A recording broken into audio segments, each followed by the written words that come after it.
Kicking off the list at number 10, we have Ultimate Red Skull. Making his debut in the Ultimate Comics Avengers 1 back in 2009, Ultimate Red Skull is a lot different than the Red Skull casual moviegoers would have guessed at this point. See, the son of Steve Rogers, yes, and Gail Richards. They even hid him and trained him to become the next Captain America. It's wild. The Ultimates are wild. He always feared that he would never live up to his father's expectations. I mean, fair. At just age 17, he killed all the doctors and soldiers at the military base. He was in charge, and his side hustle was planning this badass escape in the meantime. He then got the haunting look by using a kitchen knife and carving his head. So that's disgusting. Nice gross way to kick off this list. And before we continue on to number 9, guys, if you could go ahead and Hulk smash that like button because it really helps us out here at the studio. You guys are the best. Now back to the list. Coming in at number 9, we have Lyra. Taking place on Earth 8009, beginning with Hulk Raging Thunder issue 1. We find Lyra Walters, or sometimes referred to as Savage She-Hulk. She is the daughter of Thundra and Earth 616 Hulk. So yeah, she's from Earth 8009 in the 23rd century, and at that time the Earth was split into different factions, right? So the guys' faction were like warriors, they looked up to like past heroes. Then the women came together under the United Sisterhood Republic, and they were outgunned and outmanned, like literally outmanned. So Thundra got sent to Earth, our Earth 616, where she met our Hulk, and had a baby. How cute. Lyra actually gets stronger when she's calm, and she's able to tap into the gamma sight, which means she can see the flow of gamma radiation. I'm doing my best interpretation of gamma radiation. Can't see the green, but there's a lot of gamma behind me. So she becomes a smarter and smoother fighter in this state.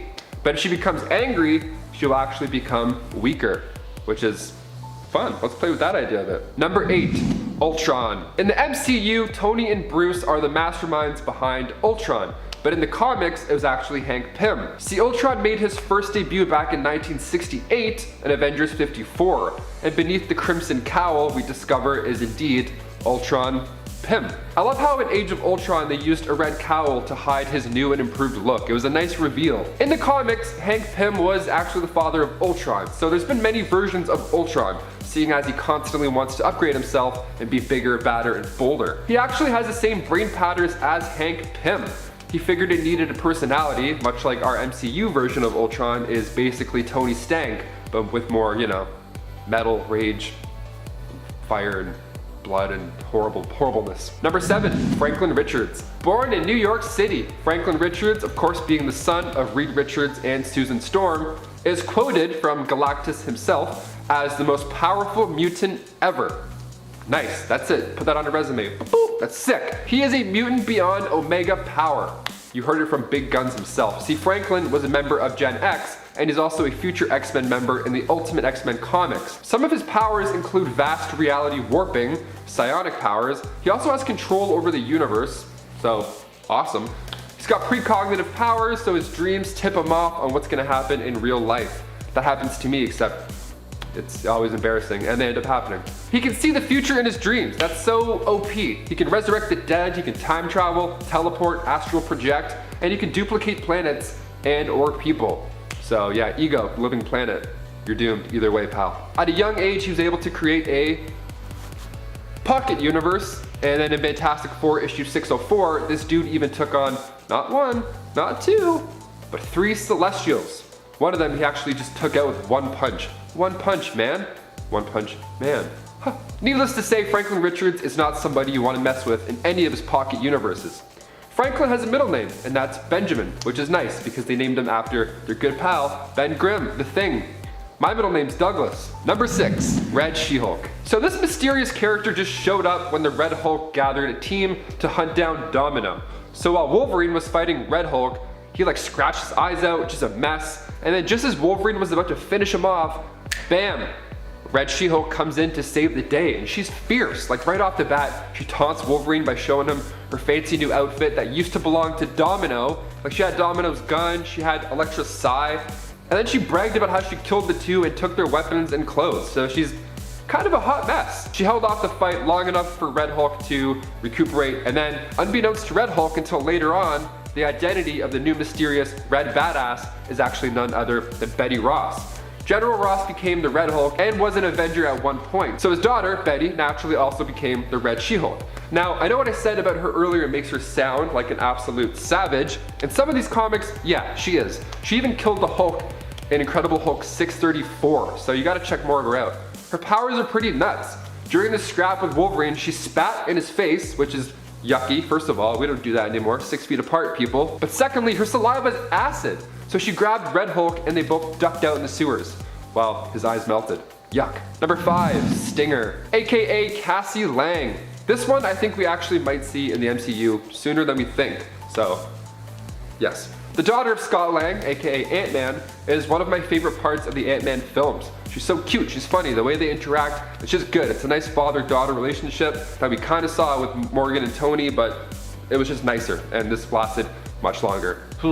So in the comics, she actually took over for her father after his death and Avengers disassembled. Now, I don't think Paul Rudd's gonna leave the MCU anytime soon, but if/when he does, I think they've shown enough growth with Cassie Lang, literally, that they can have her suit up now.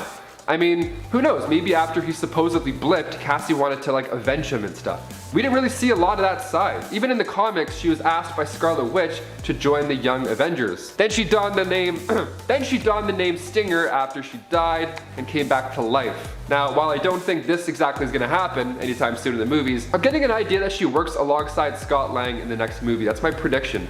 See, Scott watched Hank and Hope play catch up during this franchise. She practically begged him to get her own suit, but Hank's like, no, or Michael Douglas said no like 1,000 times. He yelled a lot too.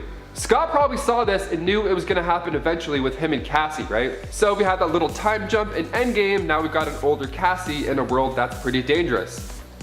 Maybe we'll see it, maybe we won't. Maybe it's Maybelline. And number 4, Valeria Richards. The second child, as you would have guessed, by Reed Richards and Susan Storm. She made her debut in Fantastic Four Volume 3, Issue 54. Valeria is also so badass like her brother. She may not be as powerful as her brother, with the whole Omega level pocket universe jazz, but she's super smart, smarter than her dad even. Pretty sick.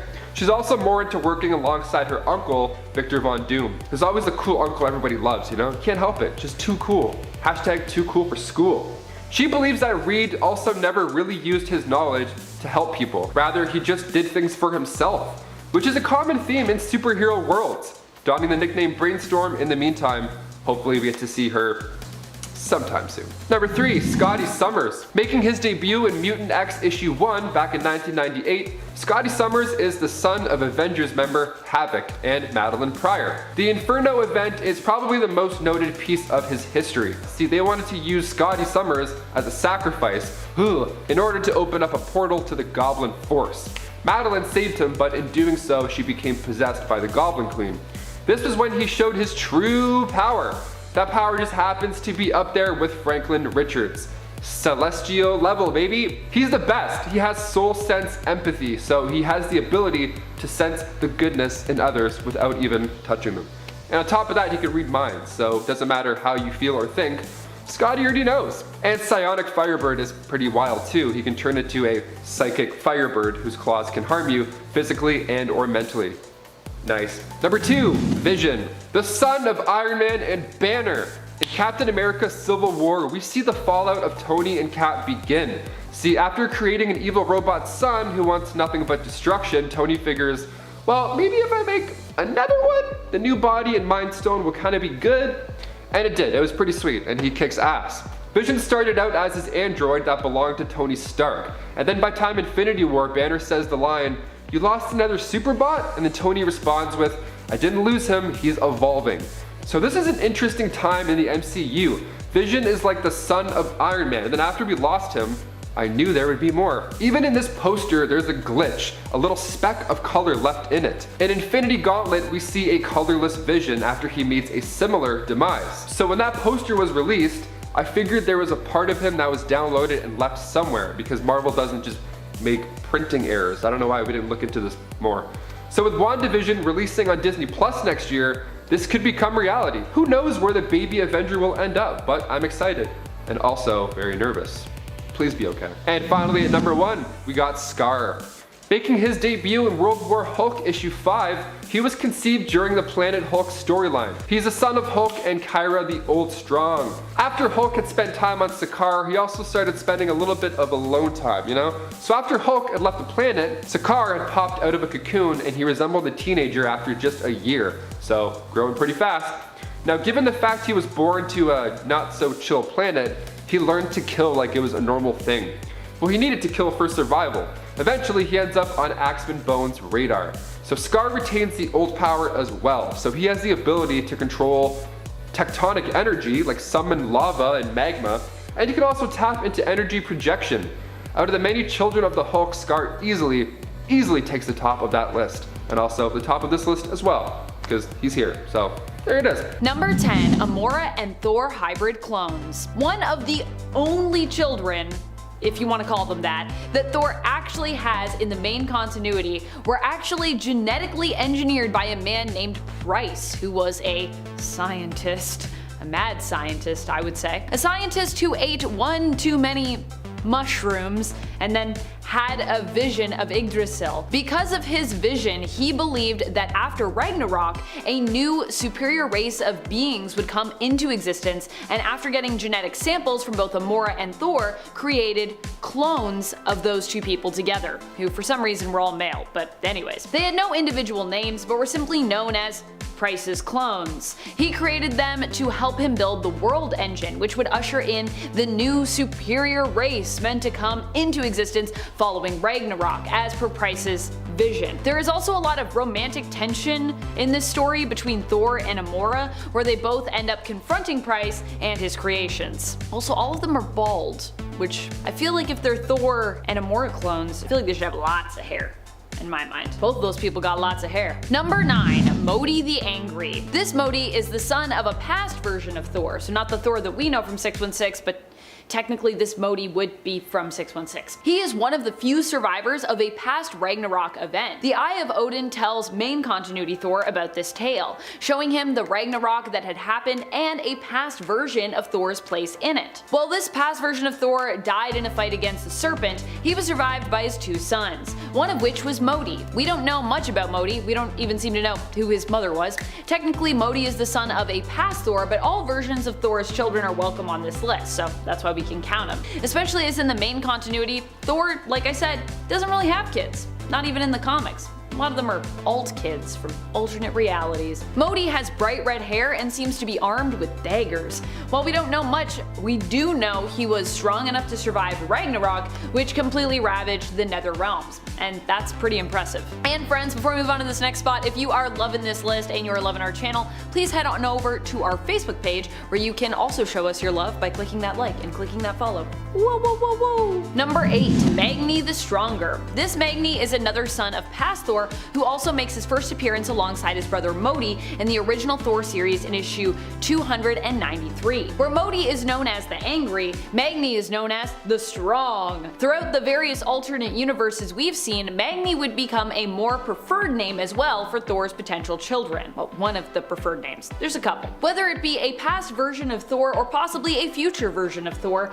Magni is a name that we will see again. Like Modi, Magni also is one of the few to survive Ragnarok despite the destruction of the Nether Realms, which, as I said, is pretty dang impressive because, yeah, Ragnarok usually kills everybody. Also, Magni and Modi both prove together in the following issue that they are both strong enough of will to resist the temptation to use their father's hammer Mjolnir to rule over the other surviving Asgardians, and that they are strong enough of might to hurl it away from them, all the way through space and down to Midgard with a single mighty toss. It's a joint toss, but still, that's pretty impressive to me.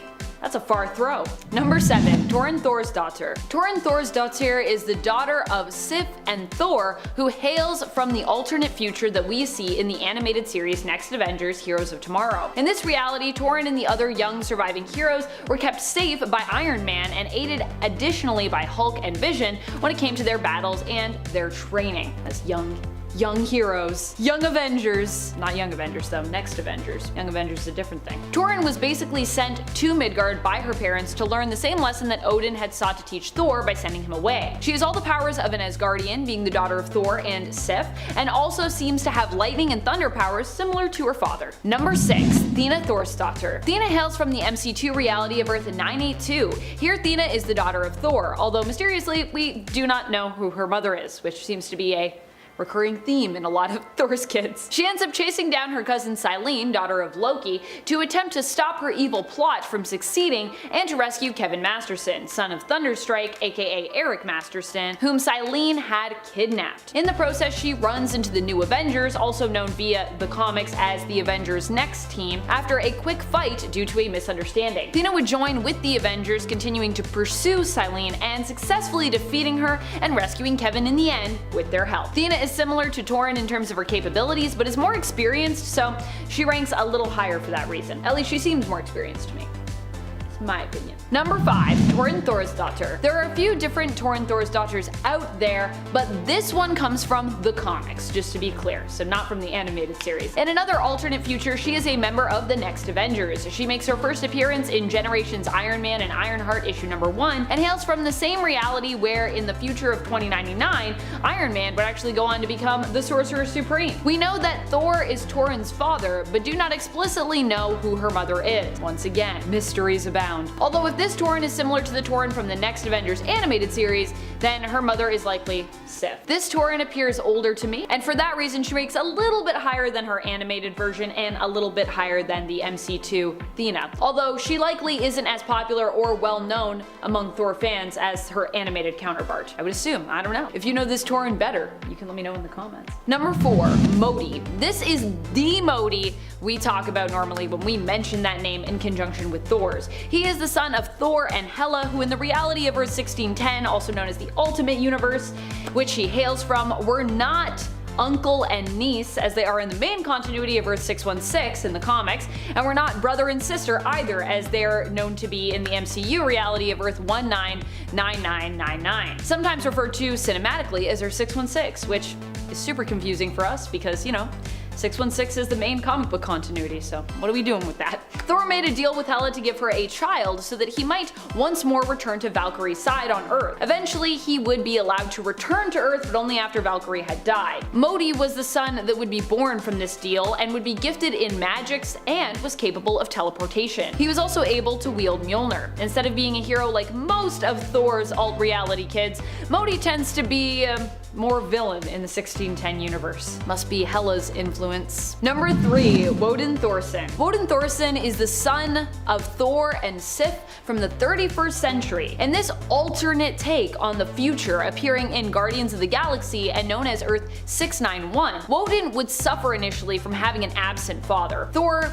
could basically not give up adventuring, leaving Sif mainly alone to parent their son. It wasn't until Thor was forced to stay home by Odin that Woden became a potential heroic figure, learning from his father and actually taking pride in his heritage and his people as he learned more about them from Thor. Although why Sif wasn't able to instill this in Woden herself, also being a warrior from Asgard, I'm not really sure, but hey, sometimes I guess you just need your dad around, you know, that's fine. Thor would spend more and more time at the Mead Hall, prompting Woden to leave home. However, he would later return after Loki and his Inhuman army had taken over, and he returned to fight against his evil uncle. Loki would be defeated by Woden, who wielded Mjolnir in the battle, as while his father was no longer worthy to lift the hammer, Woden was. Number 2. Magni. This Magni is typically the one that we talk about when we are talking about the son of Thor, Magni. So usually when people say that, they're talking about this one. Like I said, there's a lot of repeating of names when it comes to alternate kids. It's great. It's a little confusing, but it's great. He hails from the alternate future reality of Earth 3515, which was erased from existence at the behest kind of Magni.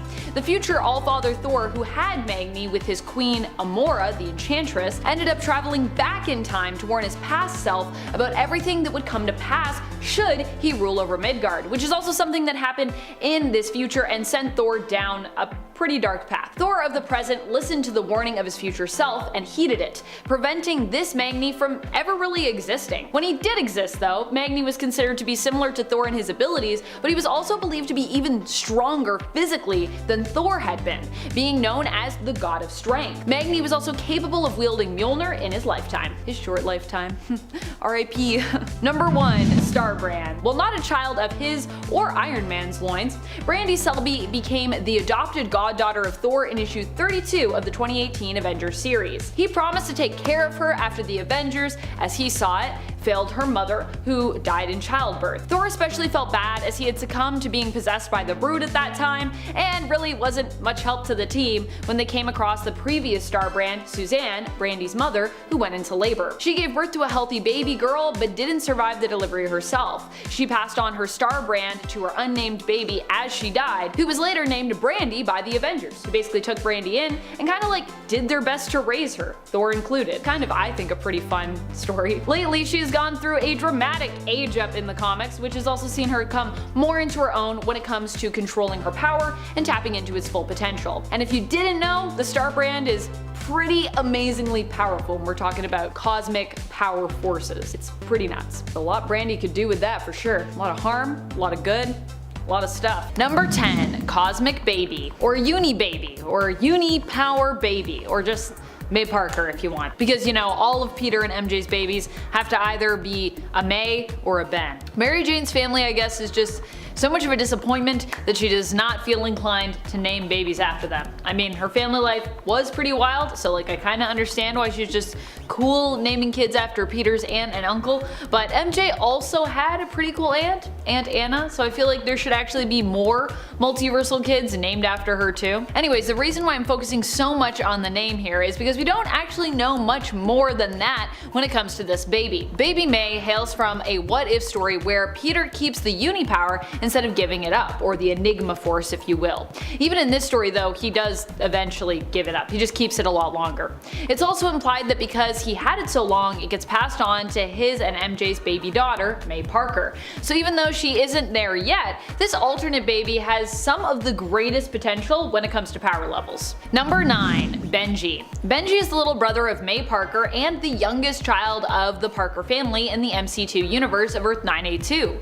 Benji actually began to display powers at a very young age, and as such was basically a superpowered little baby. Ben would become bonded to the Carnage symbiote when he was still a little tyke, but fortunately his sister May Parker saved him using a sonic weapon to separate him from the Carnage symbiote. Unfortunately, this also caused damage to Ben's very sensitive baby ears, which left him deaf for a time. I actually think that that whole element of this story was really interesting, and I think it would have been cool to see Benji grow up deaf and even still become a superhero like his sister and his dad before him. However, he would later have his hearing restored by May's good friend Normie Osborn, the grandson of Green Goblin and son of Harry Osborn and Liz Allen Osborn. Benji has displayed spider-like abilities including wall crawling, spider sense, and even the rare ability to generate organic webbing. And friends, before we move on to our next spot, if you are loving this list and you are loving the channel, be sure to head on over to Facebook to show your support for us over there. Number 8. Claire Parker. Claire Parker is the daughter of Peter Parker and Mary Jane Parker, who hails from the reality belonging to Spider-Man life story,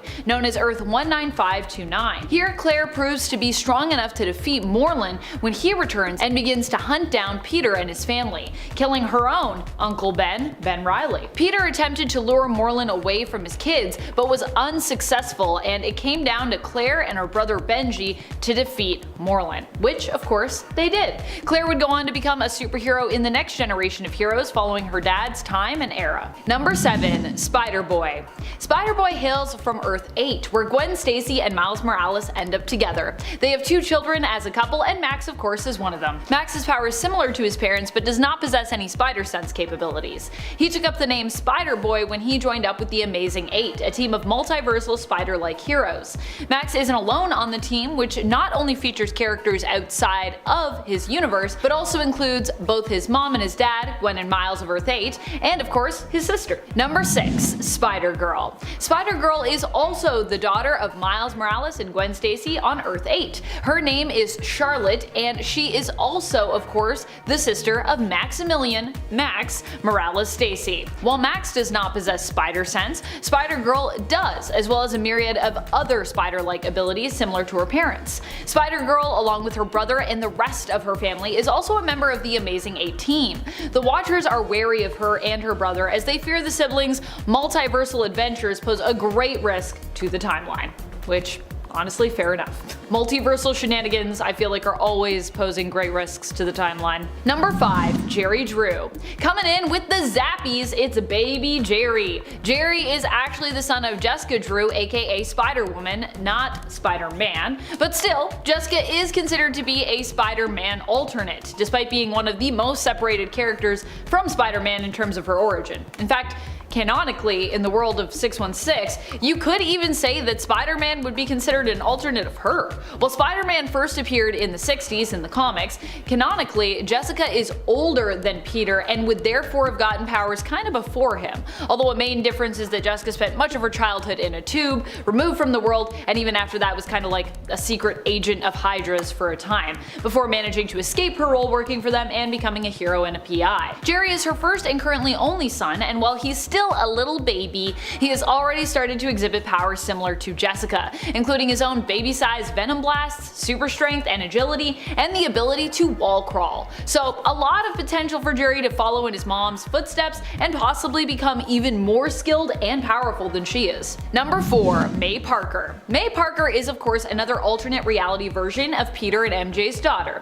As I said, the name May really does stick for them across the multiverse when it comes to their kids. This version of May comes from the Dark Ages reality, which isn't officially numbered yet, but does have a temporary number of Earth 891 for now. May in this reality is only a little kid when her powers first manifest. She has powers similar to her MC2 counterpart and of course similar to Peter's, including his famed spider sense. We get to watch May grow up somewhat in this reality, and she develops a close friendship with Danny Cage, the daughter of heroes Jessica Jones and Luke Cage. Although in that reality I believe Jessica is now she's Jessica Cage, because I mean they're married, but yeah. If I say Jessica Cage, I feel like people are gonna be like, who's Jessica Cage? Because we all know her as Jessica Jones still. Number 3. Venom. Venom is the daughter of Peter and Mary Jane, who hails from the reality of Earth X, aka Earth 9997. Eventually, May Parker ends up bonded to the Venom symbiote in this reality. Its origins are a little different as it was created, like many other things in this reality, by the Celestials. They created symbiotes to protect the embryos that they had stored within planets. So yeah, a bit different. However, despite their origins not being quite the same, the Venom symbiote here still has similar powers and abilities, and even a similar appearance somewhat to their 616 counterpart. Although they tend to be more black and red, and the Venom symbiote tends to be more white and black. In the Earth X reality, at some point after the death of May's mother, MJ, the Venom symbiote left Eddie Brock and bonded with May Parker, who also was trained by her uncle, Matt Murdock, aka Daredevil. Pretty cool stuff. Not only does she have her Venom symbiote and spider-like powers inherited from her dad, but she also has fighting skills passed down from DD, which is pretty cool. Number 2. Mayday. While little uni-powered baby May might have some of the greatest potential, when it comes to actual feats of strength and powers that we've seen on display, Mayday probably takes the cake, just because she is one of the kids we've seen the most of. She is the daughter of Peter Parker and his wife Mary Jane Watson Parker from the MC2 reality. May Parker grows up to inherit her dad's powers in this reality, meaning that she too can wall crawl, has the proportional strength of a spider, possesses spider sense, and is extremely agile. In fact, while it's believed that May isn't as strong as her dad, she is believed to be even more agile and dexterous than him. So when it comes to her sense of balance and nimbleness, she actually beats Peter in this one regard. Number 1. Spiderling. Spiderling is Anna May Parker, nicknamed Annie, who comes from the Renew Your Vows universe, which became so popular that it got its own spin-off series as well as its own piece of patchwork reality in God Emperor Doom's Battle World Tapestry that was showcased during Secret Wars. Confirmed! God Emperor Doom is a shipper of Peter and MJ and thinks that they should have stayed married. We've confirmed it. He's like, I'm here for Renew Your Vows. That can be in my battle world. Annie, like her father, develops spider-like powers and abilities. And while we've seen the most of Mayday and she is likely the most popular of the alternate reality kids, I'd even suggest that Annie is more powerful as she has a more specific version of spider sense that basically allows her to see what potential danger is actually setting it off, giving her a sort of future sense, if you will, making her kind of a precog. Aside from that, she has not just her dad to guide her in heroics, but her mom as well, as in this universe, Mary Jane has powers of her own, taking up the superhero name of Spinneret. Mary Jane in this reality even at one point bonds with the Venom symbiote. Pretty crazy, especially considering MJ616's history with Venom. Also, guess what? I'm pretty sure Anna May is actually, one of the kids is actually named after MJ's Aunt Anna. So this is both aunt names combined, which I think is fair because both Aunt Anna and Aunt May are cool people. Number 10. MCU kids. What? That's right. Thanks to the writers of Endgame, we know for certain that Captain America has 2 kids with none other than Peggy Carter. At the end of Endgame, Captain America decided to retire to the past and marry Peggy Carter, who he had been separated from for decades thanks to his years spent in the ice before being revived during the events of the first Avengers film. Peggy's husband was first referenced in the 2014 sequel to the first Captain America film, Captain America the Winter Soldier, in which an older Peggy mentions that she got married after the war and had 2 children. We now know that that husband actually was Steve himself, who had gone back in time, and those 2 mysterious children belonged to him. This kind of leaves us wondering, where were Captain America's super kids this whole time, and will they play a part in the Marvel Cinematic Universe in years to come? This has yet to be seen, but they will almost definitely play a part in the future of the MCU. Number 9. Jack Rogers. Jackson Jack Rogers is from the alternate future world of Earth TRN-858 and is Steve Rogers' great-great-grandson. He lives in a utopian society where the super soldier serum is used by hospitals to cure patients. The only problem is that for Jack's son, Steve, his body is rejecting the serum and having a negative effect. He goes to the president and asks for the secrets to the serum, but a Kree general rejects him. Turns out the Kree are actually using the serum to turn humans into a sleeper army. So once Jackson finds that out, a whole manhunt begins and he ends up allying, sorta, with the Red Skull and using his ancestor's shield to fight against the Kree. Now it turns out his son actually has a recessive Kree gene, and the serum is actually harmful to the Kree, which Rogers uses to his advantage, finding the serum and stopping the Kree invaders with a bit of help from the Cosmic Q powered Red Skull. Now it's a really cool story, but Rogers is basically just a normal guy with a great lineage. Number 8. General America. Unfortunately, we don't know much about the great-grandson of Steven Rogers, as the story he was in, What If Captain America #1, was mainly about the Civil War hero. But from what I can tell, he seems to have the same kind of enhancements as his previous ancestors who took up the Captain America mantle. They were all blessed with an ancient power that gave them peak human conditioning and also, presumably, mystical protection from harm. Another point that I think just makes them a cut above is their constant battle with the white supremacist group known as the White Skulls. He himself is descended from the great Civil War era Captain America who fought the White Skull, saved President Lincoln and the Native American peoples, and even helped end the Civil War earlier than it normally would have. The Captain Americas are a lineage that will continue on as long as there is injustice to fight. Coming in at number 7, it's Ellie Rogers. The daughter of Steve Rogers and Sharon Carter, Ellie Rogers is a member of the Resistance in the really cool Secret Wars story of Hail Hydra from 2015. In the second issue, she meets up with Ian Rogers, Nomad, and after the Resistance is attacked by Venom, she gets infused with a Venom symbiote, gaining similar powers to those of Eddie Brock. Before this point though, she seems to just be a very healthy, regular person, even despite her father's super soldier status. She had given up on the dream of the Resistance after such a long time under the control of Hydra, but her brother,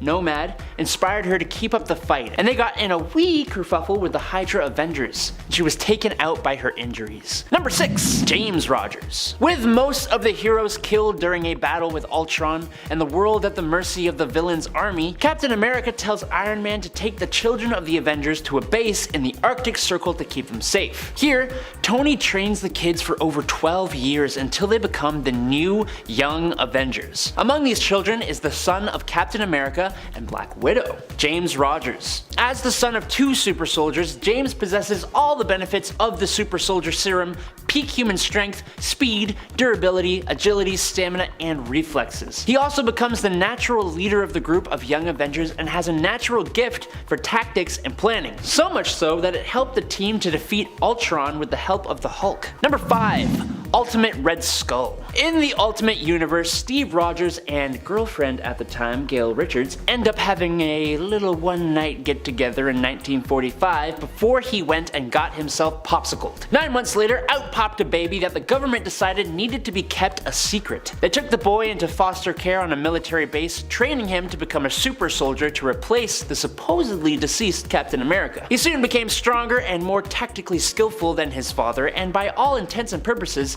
seemed like the perfect compliant soldier. But to our surprise, Rogers' son had been carefully planning his escape and was biding his time. Fast forward to 1963, when he was finally at the age of 17, the son went on a spree, de-lifing all the doctors and soldiers at his facility. He also used the kitchen knife to carve the skin from his head, literally becoming the bloody Red Skull. In rebellion against the system that created him, Red Skull was the one who planned President John F. Kennedy's send-off to the grave. He becomes an assassin and tries to eventually steal Reed Richards' plans for the Cosmic Cube in order to use it to change history so he could grow up with his father. And now I'm really sad and this sucks. Number 4. Virginia Dare. I'm openly going to be cheating for this point.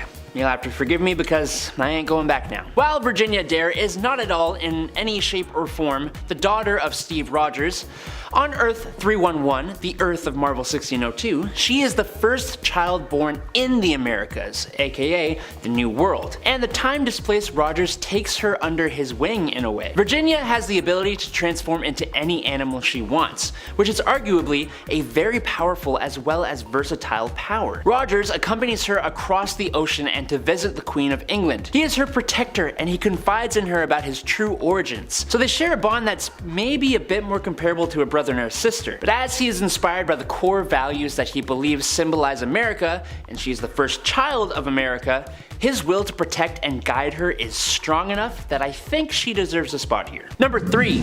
Sharon Rogers. This offspring of Captain America actually comes from Marvel Future Fight, therefore making it a little difficult to judge her level of power. But as for her backstory, well, in an alternate universe where Captain America was never frozen in ice at the end of World War II, Steve Rogers and Peggy Carter celebrated V-Day with a private marriage ceremony. In not too much time at all after the couple's honeymoon, when Peggy was assigned to South Korea, the couple welcomed the birth of their daughter, Sharon. Following in her heroic parents' footsteps, Sharon soon became an agent of S.H.I.E.L.D. herself, and eventually took over the role of Captain America. Tony Stark presented her with an awesome looking heavy-duty but lightweight Starlight armor, alongside a new energy-absorbing shield and a new weapon, the Blaster Lance. She looks wild and totally awesome, and I'm assuming is on par with her father ability-wise, but with the obvious technological equipment. Number 2. Ian Rogers. An adopted test tube baby created by Arnim Zola in Dimension Z, Ian Rogers, or Nomad, was taken by Steve Rogers and was raised for 10 years by him in Dimension Z until he was thought to be accidentally taken out by Sharon Carter. But he actually lived and was raised further by Sharon while Steve was back in the real world. Being trained by Cap, Ian was exceedingly useful in combat and even with using a shield like his father's. But he was also born with above peak human levels of physical and mental abilities, like enhanced strength, speed, intellect, and longevity, as well as accelerated healing thanks to the biogel Zola made him with. As long as he has a supply of the gel within his armor, his body will always fix itself. And that's pretty cool. He had a really awesome leading part in the Secret Wars story Hail Hydra from 2015. He once wielded the shield of Cap, but now uses the Horde Crusher, which is a big old staff made by Arnim Zola. He's awesome. Check him out. And number 1. Sarah Rogers. In What If number 114 from September of 1998, we get a story of what would happen if the heroes who were transported to Battleworld in Secret Wars actually just stayed there. And well, they make babies. Sarah Rogers was the daughter of Steve Rogers, Captain America, and the X-Man Rogue. Now Rogue's body has actually been taken over by Carol Danvers in this story, who gained enough control over Rogue's powers for Sarah to actually exist, because, you know, Rogue can't do the whole physical touch thing. Her powers are pretty basic, with superhuman strength and durability, as well as the power of flight. But she permanently borrows the shield of her father, and it turns out she's actually worthy of wielding the hammer of Thor. It's great. During a fight with the son of Dr. Doom, who is trying to return to Earth and conquer it, Sarah, like most of these descended from the Captain, becomes a natural leader and helps inspire the other teen heroes. She is very powerful and she is very cool.